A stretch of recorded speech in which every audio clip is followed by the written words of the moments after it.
गुरुर्ब्रह्मा गुरुर्विष्णू गुरुर्देवो महेश्वरा गुरु साक्षात् परब्रह्म तस्मै श्री गुरवे नमः।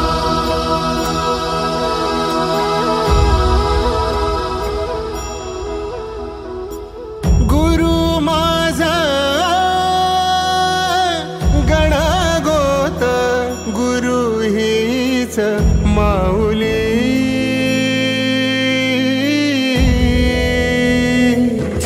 गुरु स्पर्श दूर करी दुःखाची सावली गुरु भेटीसाठी झाली जीवाची काहिली भक्त तुझा गुरुदेवा